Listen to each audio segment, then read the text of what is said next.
Waalaikumsalam. Alhamdulillahirabbil alamin, wassalatu wassalamu ala rasulil amin, nabiyina Muhammadin wa ala alihi wa ashabihi wa man tabi'ahum bi ihsan ila yaumiddin. Amma ba'du. Ibu-ibu yang semoga senantiasa dirahmati Allah, alhamdulillah, puji dan syukur kita panjatkan kepada Allah Subhanahu wa taala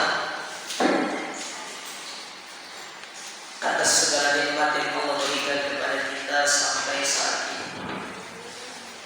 Dan alhamdulillah kita dikumpulkan dan dipertemukan kembali di dalam majelis ilmu yang mulia ini, di dalam kajian kita dari kitab Mawsu'ah Al-Adab Al-Islamiyah, yaitu ensiklopedia adab Islam. Pembahasan kita masih berkaitan dengan adab isti'dzan, betul Ibu? Betul nggak? Hah? Adab meminta izin, betul ya? Saya itu lupa karena buku saya ketinggalan, jadi saya bawa tablet ini. Ini sampai poin berapa, Bu? Baru mulai ya?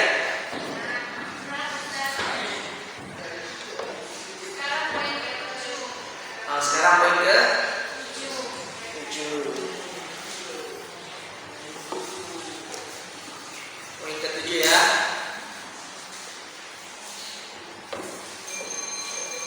Baik. Sekarang kita masuk ke poin yang ke-7.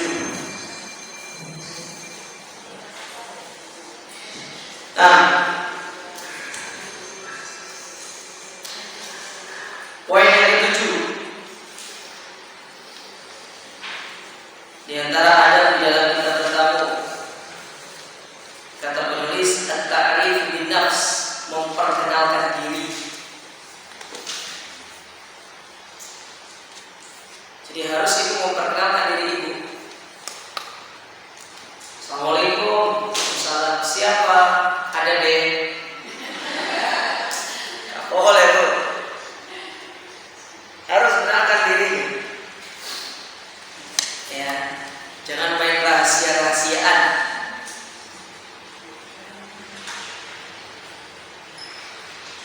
Baik. Nah, pernah suatu ketika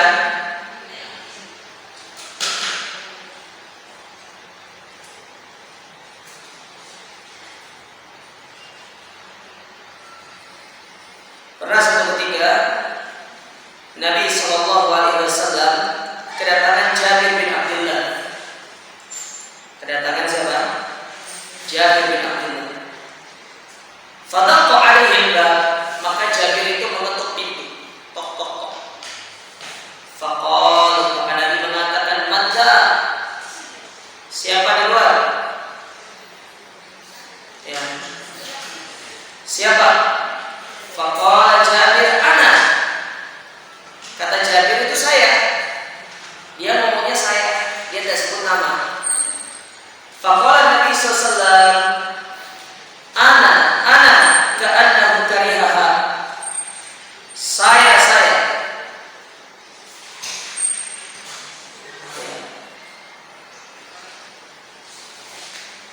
Jadi Nabi SAW tidak senang kalau dibilang saya itu.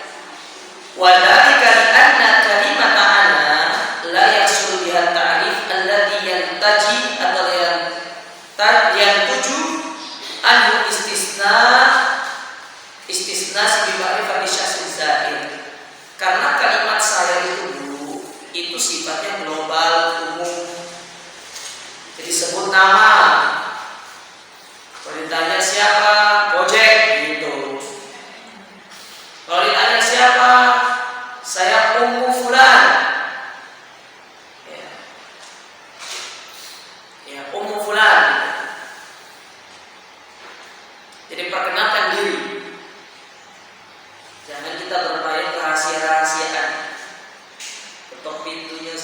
Assalamualaikum. Siapa? Ayo tebak siapa yang datang. Kalau ada yang seperti itu datang ke rumah ibu, dosa buka pintu. Tapi saya itu canggih bu, ono CCTV gitu kan.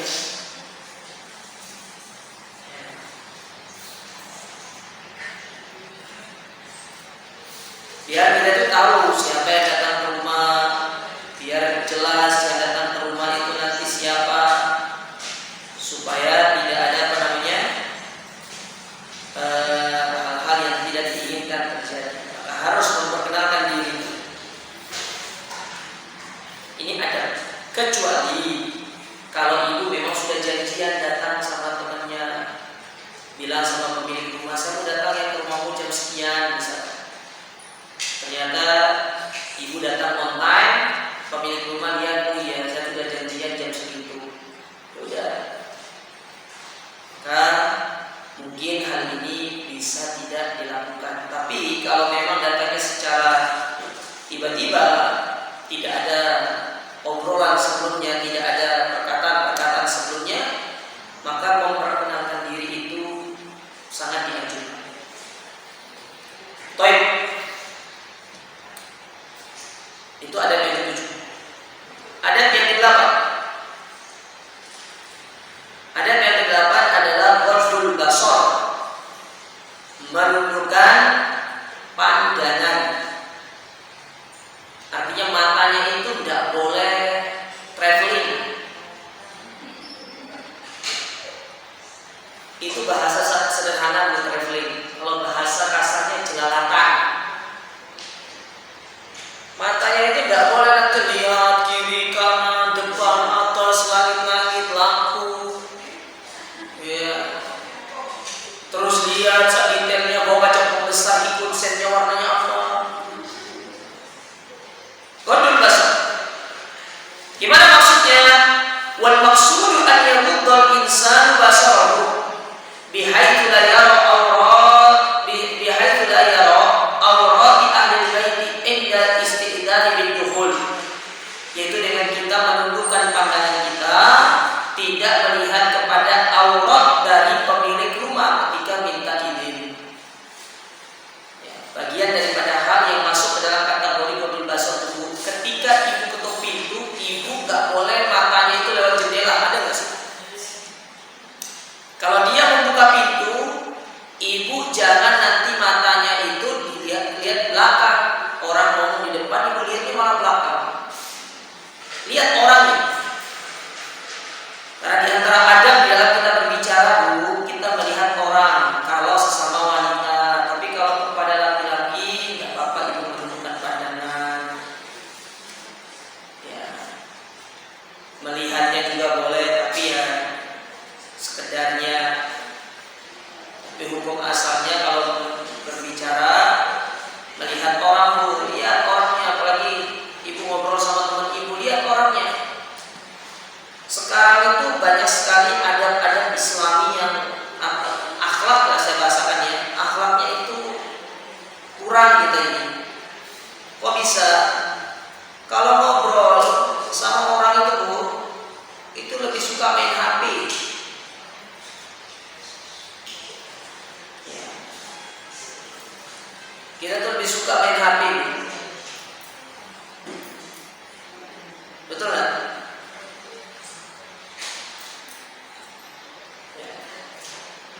Kita ini suka main HP kalau ngobrol sama orang itu. Akhirnya orang itu merasa kayak tidak dihargai gitu. Ini satu hal yang perlu untuk diperbaiki bu. Jangan sampai ya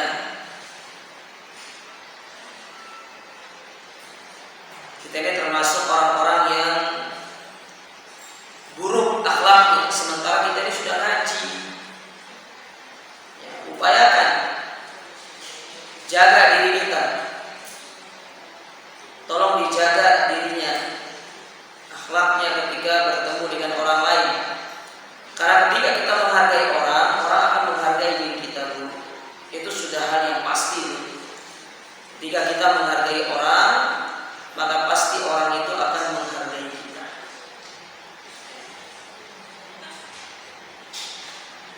pasti orang itu akan menghargai kita. Baik. Nabi SAW bersabda berkaitan dengan Qadul Basar ini dalam hadis yang dikeluarkan Imam Bukhari dan Imam Muslim dari Sahal bin Sa'ad radhiyallahu taala an, kata Nabi, innama ju'ilal istidanu min ajlil basar. Sesungguhnya syariat menjadikan adanya minta izin itu dalam rangka untuk menjaga pandangan, supaya pandangan kita itu bisa terkontrol, supaya pandangan kita itu tidak traveling kemana-mana ketika bertamu, melihat dalam, melihat luar, ini segala macam. Ya.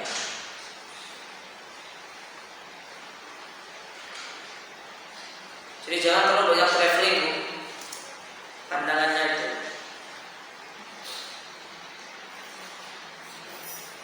Jangan sama seperti orang-orang yang nggak ngaji. Orang yang nggak ngaji aja yang matanya traveling itu. Kalau kita sudah ngaji ya matanya sudah, kalau bisa pandangannya itu lebih dulu. Baik. Yang kesembilan,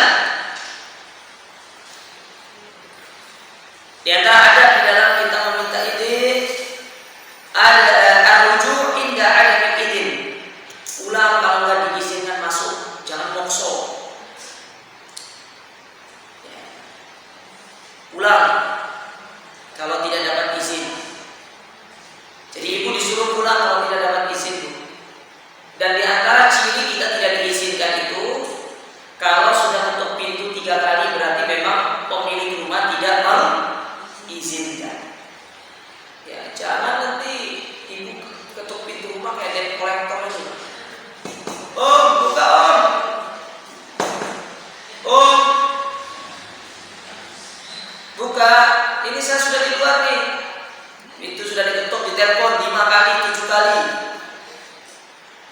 Ya kalau memang kita dibukakan pintunya, tadi angkat HP-nya, berarti memang kita itu tidak diizinkan. Artinya memang pemilik rumah itu tidak siap untuk menerima kita, dan kita harus husnuzon, jangan suudzon.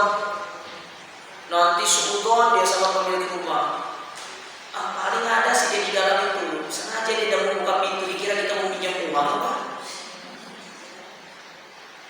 Ya mungkin ibu terkenalnya sudah datang pinjam uang, makanya nggak ada dibukakan pintu.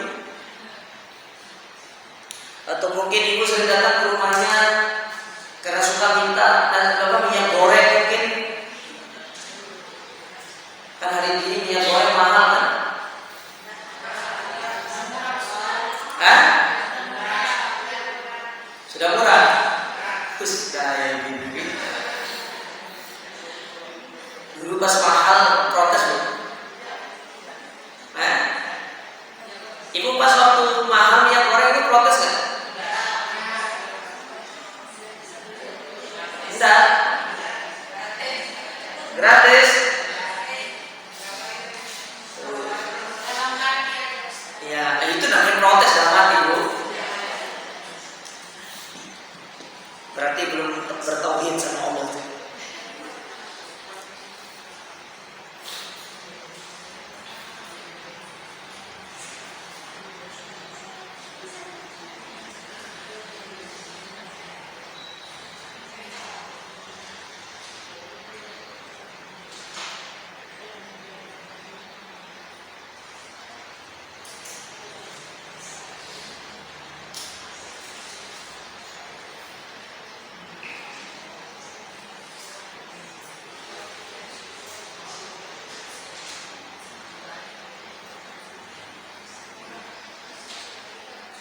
Baik.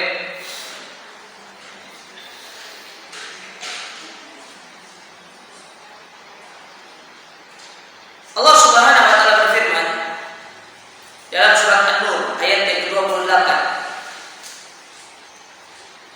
Kata Allah Taala, "Fa in lam tajidu fiha ahadan." Apabila engkau tidak mendapati di dalamnya ada seseorang, fala tadkhuluha hatta yu'dana lakum, maka jangan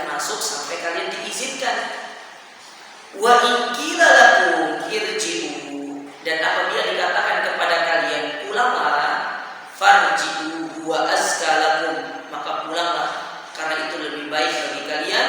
Wallahu bima ta'maluna alim. Dan Allah itu Maha mengetahui apa yang kalian kerjakan. Nah, ayat ini Bu jelas. Kalau kita nggak diizinkan oleh pemilik rumah, maka jangan masuk, jangan maksa untuk masuk. Dan cara sahibul bait itu menolak kita untuk menerima kita itu banyak. Dengan cara mengutus ART-nya, oh ibu nggak ada di rumah, atau dengan tidak membukakan pintu, atau dengan mengatakan mohon maaf om saya lagi ada kerjaan. Jangan maksa, karena nggak bagus, maksa itu nggak bagus. Sebentar aja om saya datang ke rumahnya 5 menit aja, janjinya 5 menit, tahu-taunya 50 menit. Akhirnya orang tuh merasa tidak nyaman. Ya, orang tuh merasa tidak nyaman kepada kita. Tunaikan hak orang lain terlebih dahulu, maka Allah yang akan menunaikan hak kita dulu. Hargai apa yang menjadi keputusan orang, maka suatu saat orang akan menghargai apa yang menjadi keputusan kita. Jangan kita memaksa untuk bertamu ke rumah orang di saat orang tersebut memang tidak mau menerima tamu. Nah, inilah pentingnya kenapa kita harus belajar adab itu. Biar kita tahu cara bermuamalah dengan baik, cara bersosialisasi dengan baik. Ya. Kita harus tahu. Ini yang perlu diperhatikan ibu-ibu sekalian. Saya berharap setelah kita belajar tentang adab-adab Islam ini, kita benar-benar menjadi seorang pribadi yang memiliki akhlak yang baik. Karena seorang mukmin dia terkenal dengan akhlaknya. Dia seorang yang terkenal dengan perangainya. Itu seorang mukmin. Jangan sampai kita yang sudah ngaji, apalagi ini ngaji salaf, saya dapati ya, dakwah salaf ini di antara sebab yang menyebabkan dia itu tercoreng karena akhlak kita yang kurang baik. Benar, akidah itu penting, tauhid itu penting, dia intisari daripada dakwah ini. Tapi orang yang belum ngaji itu melihat representasi awal dari dakwah ini kepada kita melalui apa Bu? Muamalah, akhlak, perangai, sosialisasi kita, tutur kata kita, termasuk alarm mobil. Kenapa bunyi alarmnya? Kayaknya ngusir saya secara halus.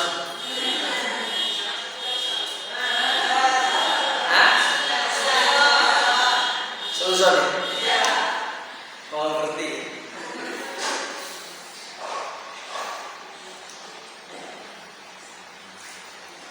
Ini ya.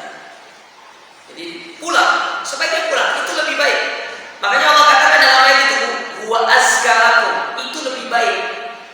Allah tidak mengatakan di situ huwa khairul lakum, tapi menggunakan kata azka, lebih suci bagi kalian. Apa maksudnya lebih suci? Menjaga wibawa dan harkat martabat kita, Bu. Maksa itu menurunkan wibawa dan harkat martabat kita.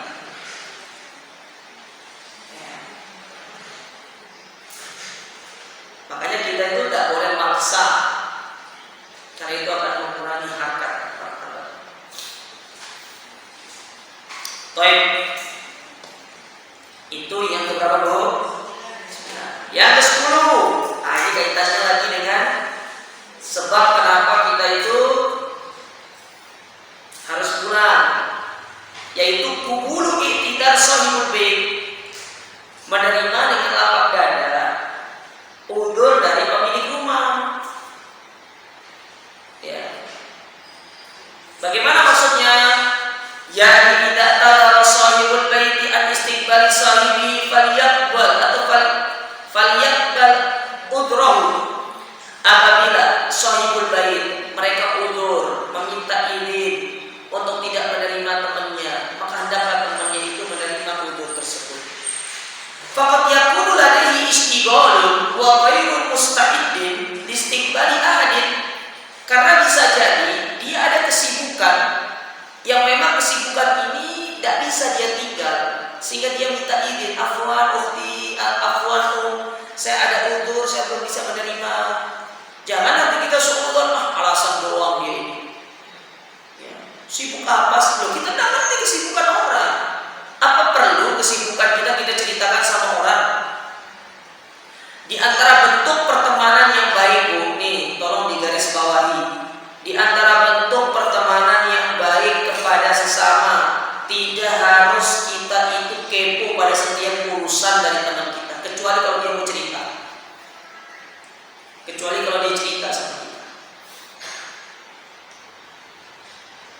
Kita ini masih sangat perlu belajar dalam masalah ini. Kadang-kadang kita dapati teman kita lagi nelpon di samping kita, kemudian dia mungkin marah-marah atau mungkin agak sedikit naik nadanya. Setelah telepon kita langsung tanya ada apa. Itu termasuk salah satu kekeliruan dalam berteman. Jadi tidak usah nanya, buat apa nanya? Kecuali kalau dia cerita sama ibu. Kita ini kalau nggak kepo nggak seru hidup ini ya. Benar nggak? Yang benar Bu. Serius. Nanti ketemu sama temannya, Om bawa apa Om? Nah, itu kepo namanya Bu. Ibu kira kepo itu bukan hanya nanya. Ibu nanya dia baru dari pasar misalkan ya, dia baru dari pasar. Ibu tahu dia dari pasar, ibu bisa nanya. Ustadz basa-basi, oke lah basa-basi. Tapi nggak perlu ditanya, Om beli apa aja Om? Mau masak apa Om? Terus ibu kalau ibu dikasih tahu mau masak ini, ibu mau pergi ke rumahnya bertamu gitu.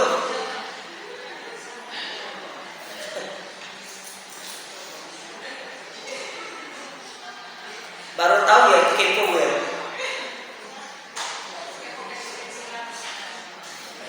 Memang ibu-ibu itu ya sangat lekat sama kepo ibu-ibu itu. Gimana Bu, setuju?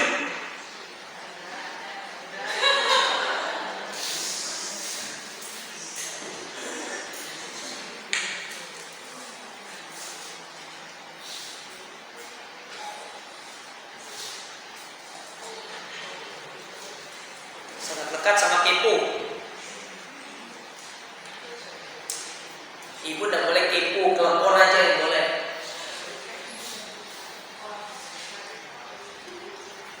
Ya. Mungkin dia punya kesibukan yang dia tidak bisa ceritakan sama kita dan dia tidak ingin diganggu, atau mungkin dia itu belum siap Bu, rumahnya mungkin berantakan, dia baru pulang apa dari luar kota, dari safar, mungkin dia belum beres-beres rumah, maka dia tidak menerima kita untuk bertamu ke rumahnya. Maka kita harus menerima alasan ini. Wa kana Imam Malik rahimahullah, Imam Malik itu pernah berkata, laisa kullun nasi yaqdir an yatakallam bi udrihi. Nah, ini penting nih. Tidak semua orang itu dia mampu untuk mengungkapkan uzurnya. Tidak semua orang Bu. Tidak semua orang itu mampu menjelaskan alasannya, tapi dia hanya ngomong secara global, afwan saya ada uzur. Sudah, kalau dia sudah ngomong ada uzur, ibu terima. Jangan nanti apa sih alasannya kok kamu tidak mau terima saya? Ya Allah sebentar doang kok. Ibu lama-lama kayak ini loh, kayak customer service untuk penawaran asuransi itu loh. Sebentar aja Om, ya sebentar aja Om, saya ingin ngobrol bentar aja Om. Kalau nggak bisa pagi siang nggak apa-apa Om, nanti kalau nggak ya sudah asar ya, boleh ya? Iya. Kalau nggak, ya udah nanti habis maghrib saya ke rumah bentar ya. Nanti saya bawakan rawon kesukaan Om ya, ya, bentar ya.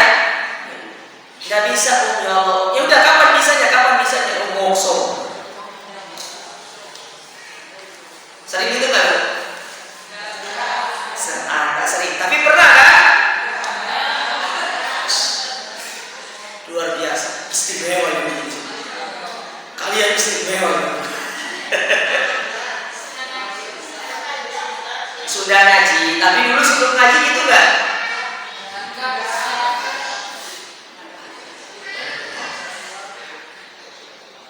Jadi, hah?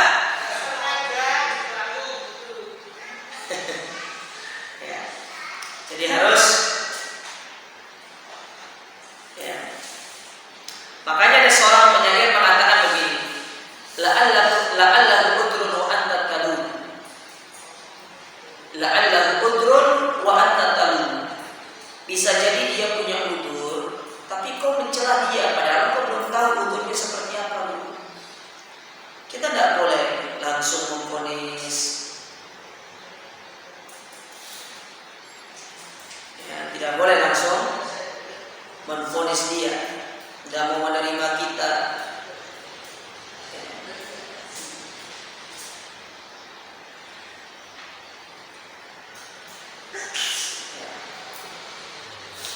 Boleh. Jadi ini pegang perkataannya Imam Malik ini. Laisa kullun nasi yaqdir an yatakallam bi qudrihi. Tidak semua orang itu sanggup untuk mengungkapkan alasannya kenapa dia tidak menerima kita. Paham Bu? Baik. Yang ke-12. Oh, 11. Ya. Masya Allah, Ibu ternyata tidak tidur ya. Nggak tidur kan? Harus tetap semangat. Semangat 45. Seperti negara kita ini. Yang ke-11, intidharul idin. Menunggu idin. Ya. Menunggu idin. Apa maksudnya menunggu idin? An yantarir as-sahshu al-idna min sahibid dar awil khadim. Yaitu orang yang mau bertamu, dia menunggu izin dulu dari pemilik rumah atau khodimnya, pelayannya, ART-nya. Jangan nyelonong, assalamualaikum, dibuka sama ART-nya. Ibunya ada, ya langsung masuk. Belum disuruh masuk sudah langsung masuk. Nyelonong aja. Gak boleh Bu. Meskipun itu teman baik ibu, kalau dia belum mengizinkan ibu untuk masuk, jangan masuk. Hatta itu ibu pergi bertamu ke rumah adik ataupun keluarga ibu sendiri, jangan masuk kalau belum dikasih izin. Karena itu lebih menjaga wibawa ibu, menjaga kehormatan ibu. Kita pernah nggak pergi ke rumah saudara kita kemudian nyelonong masuk itu?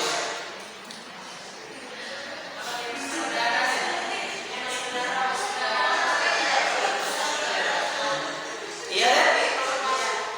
Ustadz kan saudara sendiri. Iya, meskipun saudara sendiri, tapi terkadang saudara itu tidak suka juga kalau langsung masuk nyelonong ke rumahnya. Betul tidak?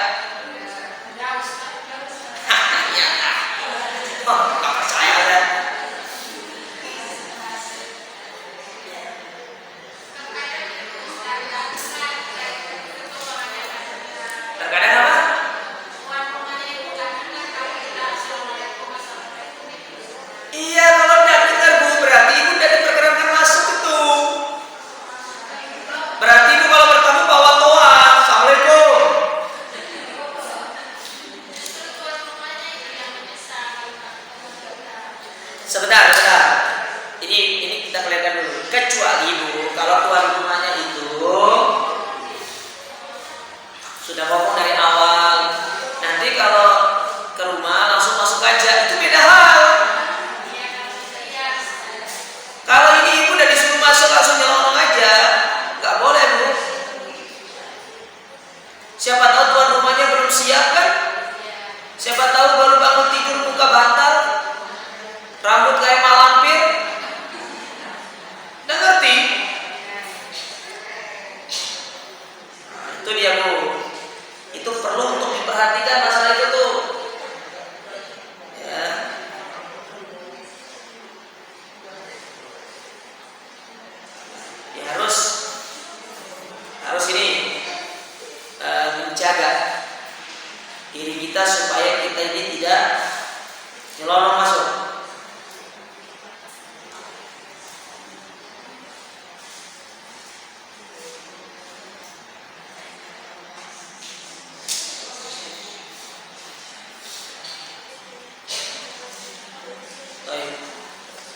Itu yang ke-11. 12.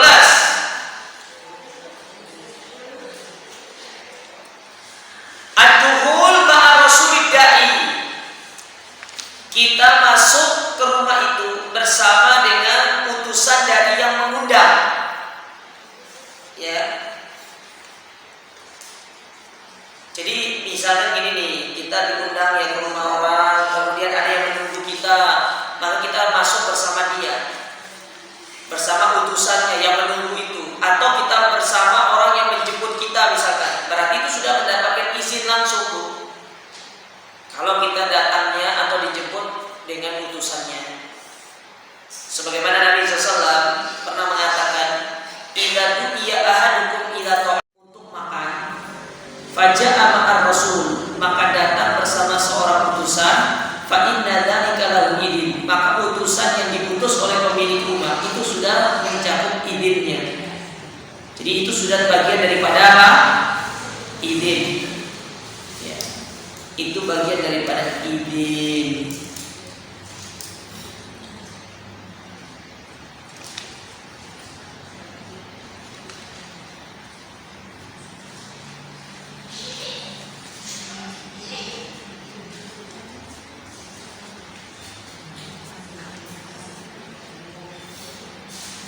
Baik. Jadi dengan kita bersama orang yang dikirimkan untuk menjemput kita, itu sudah bagian daripada apa? Idinnya. Baik.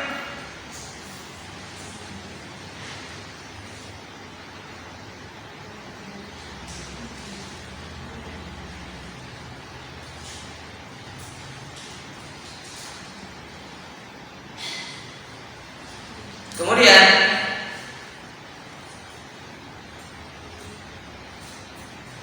berikutnya yang keberapa, Bu? 14. Oh, 13. Tasbihul musalli liman ista'dana alaih.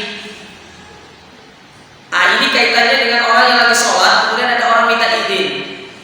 Gimana caranya? Dengan bertasbih sebagai bentuk memberikan izin. Tapi perhatikan nih, perhatikan siapa yang bertasbih.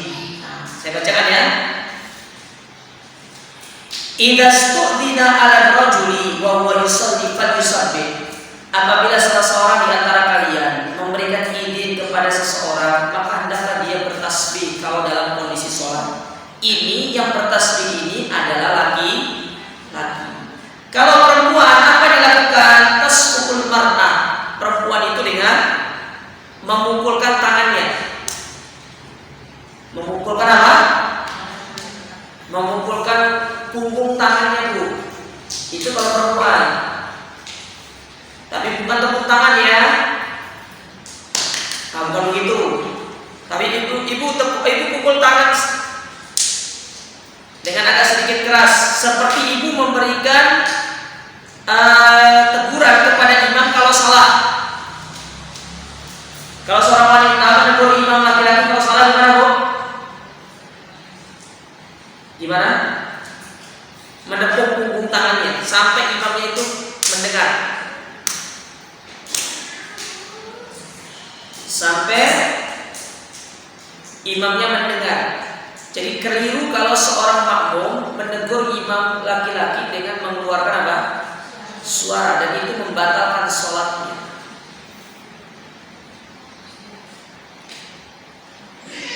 Karena yang boleh untuk menegur dengan suara itu hanya makmum,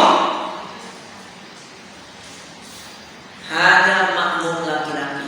Adapun perempuan dengan menepuk tangannya.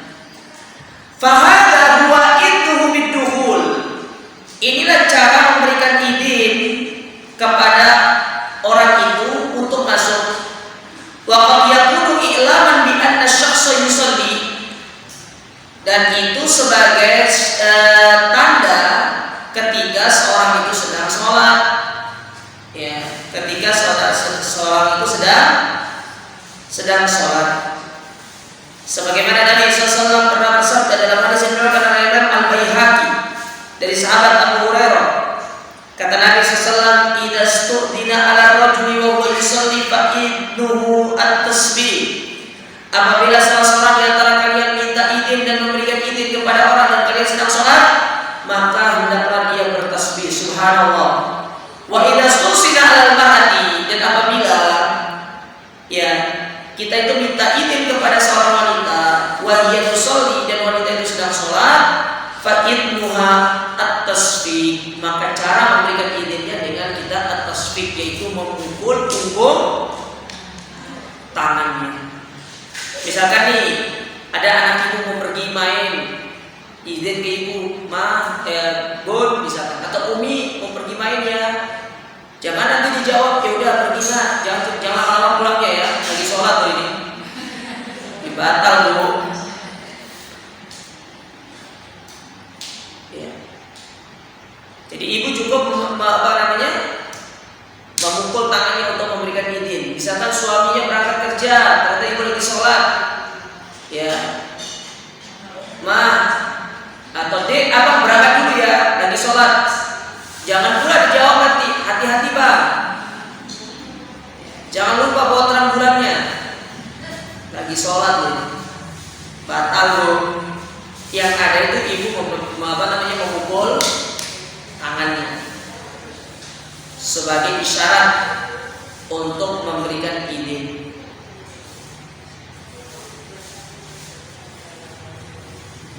Baik, sudah bu?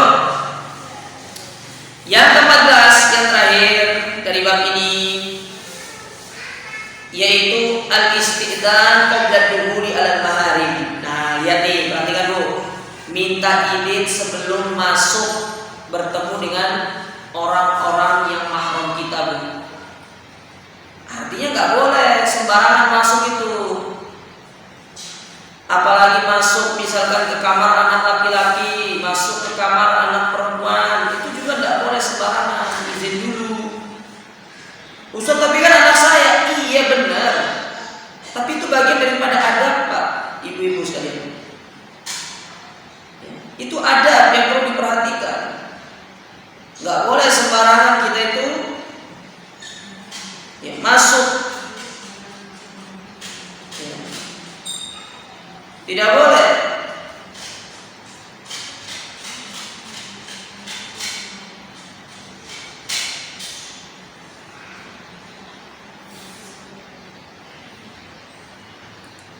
Harus izin terlebih dahulu. Jangan kita beranggapan itu kan anak saya, ini kan udah, meskipun dia anak kita, tetap kita harus izin. Apalagi itu ya, kalau anak sendiri saja izin, ke orang lain itu harus lebih izin bu. Entah itu kepada bibi, paman, kemudian kita ke rumah kakak, adik, izin dulu. Siapa tahu mereka tuh belum siap.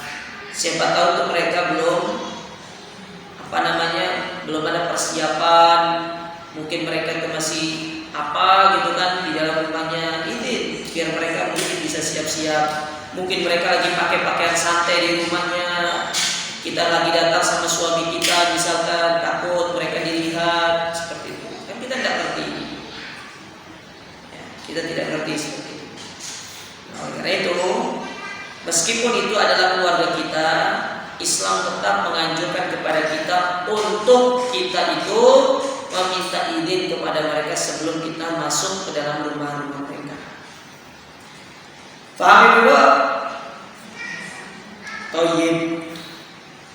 Berarti dengan demikian selesailah kita dari adab yang berkaitan dengan isti'dzan. Sekarang kita lanjut sedikit. Cukup ya? Kalau tidak ada pertanyaan, ya, maka kita cukupkan sampai di sini. Jazakumullah khair atas perhatian dari ibu-ibu sekalian. Barakallahu fikum. Kita akhiri dengan doa kafaratul majlis. Subhanallah rabbana bihamdika, asyhadu an la ilaha illa anta, astaghfiruka wa atubu ilaik. Assalamualaikum warahmatullahi wabarakatuh.